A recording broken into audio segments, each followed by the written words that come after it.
Praise the Lord. ஒரு நிமிஷம் இருங்க. ரொம்ப தொண்டை வறண்டு போச்சு. தொண்டை வறண்டதுன்னா ரொம்ப கஷ்டம் இல்ல. சில பேர் லைஃபே வறண்டு போய்தான் இருக்கு. சில பேருடைய லைஃபே வறண்டு போய்தான் இருக்கு. என் லைஃபே வறண்டு போச்சு. என் ஃபினான்ஷியல் லைஃப் வறண்டு போச்சு. இப்ப என் தொண்டை வறண்டு இருக்கு. 1 minute if you don't mind, please, with your permission. Don't mistake me, my beloved, with just few minutes.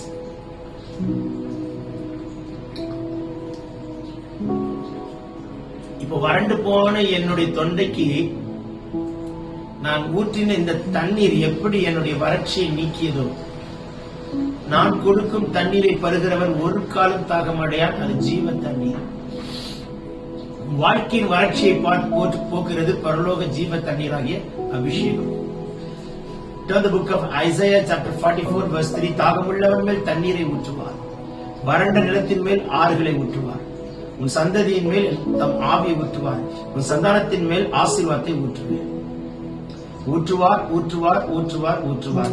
இன்னைக்கு வறண்டதுல ஒரு தண்ணி ஊத்துனா, வறண்டதும் விடாய்த்ததுமான ஒரு இருதயத்தோட ஆத்மாவோட இருக்கீங்களா?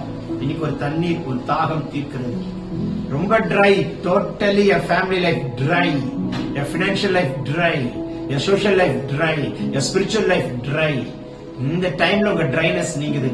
தண்ணீர் அபிஷேகத்தை குறிக்கிறது.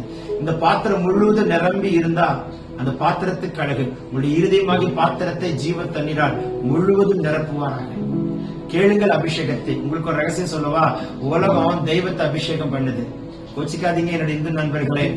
ஏன்னா உங்களை மாதிரி பக்தி உள்ளவங்கள நான் பார்த்ததே கிடையாது. ஏன் தெரியுமா? பால் அபிஷேகம், நெய் அபிஷேகம், பஞ்சாமிர்த அபிஷேகம், சந்தன அபிஷேகம், ஏகப்பட்ட அபிஷேகம். நீங்க தியாகமா பொருட்கள்லாம் வாங்கி, பால் நெய் எல்லாம் வாங்கி ஏதோ வாங்கிட்டு கொண்டு போய் உங்களுடைய தெய்வங்கள் நீங்க அபிஷேகம் பண்றீங்க. அது பார்க்கும்போது நான் ரொம்ப பூரிச்சு போவேன். சப்பா, இவ்வளவு செலவு பண்ணி இவ்வளவு தியாகமா பண்றாங்களே என்னுடைய இந்து நண்பர்கள். அதை பார்க்கும்போது எனக்கு ரொம்ப ஆச்சரியமா இருக்கும். ஆனா நம்ம ஆராதிக்கிற ஆண்டவர் சூப்பர்ல. கண்ணிருந்து காணல, காதிருந்து கேட்கல, வாயிருந்து பேசாத ஒரு தெய்வம் அல்ல. கண்ணிருந்து காண்கிற, காதிருந்து கேட்கிற, வாயிருந்து பேசுகிற உண்மையுள்ள நல்ல ஆண்டவர்.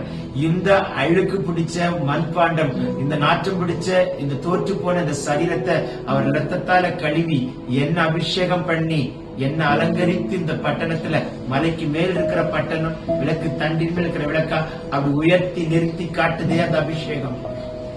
அந்த அபிஷேகத்தை நீங்கள் பெற்றுக்கொண்டால் எந்த இடத்துல வறண்டு போனாயோ அதே ஜனங்கள் கண்களுக்கு மத்தியிலே பச்சையான தோட்டமாய், பச்சையான வயல்வெளியாய் உன் வாழ்க்கையை, உங்கள் குடும்பத்தை ஏசப்பா மாற்றுவார். நம்புறீங்களா?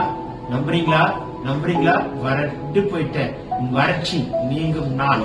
வறண்டு போயிட்ட கொஞ்ச நேரம் ஆண்டுட்டு கேளுங்க, எனக்கு உங்க அபிஷேகத்தை தாங்க, அபிஷேகத்தால் நிரப்புங்க. That's all. அபிஷேகத்தை தாங்க, அபிஷேகத்தால் நிரப்புங்க. சொல்லும் பொழுது வானம் திறக்கப்படுகிறது.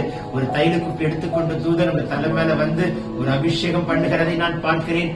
பெற்றுக்கொள்ளுங்கள், பெற்றுக்கொள்ளுங்கள், பெற்றுக்கொள்ளுங்கள், பெற்றுக்கொள்ளுங்கள். உங்க தலை மேல தைலம் ஊற்றப்படுகிறது. கட்டுகள் உடைந்து வியாதி நீங்குது. Take it, take it, take it. God is anointing you right now. God is anointing you. God wants to make you to be an anointed man and anointed woman. அப்படியே கர்த்தர் மாற்றுவாராக. Receive it. Amen, amen, amen. God bless you. Love you all in Christ. Amen.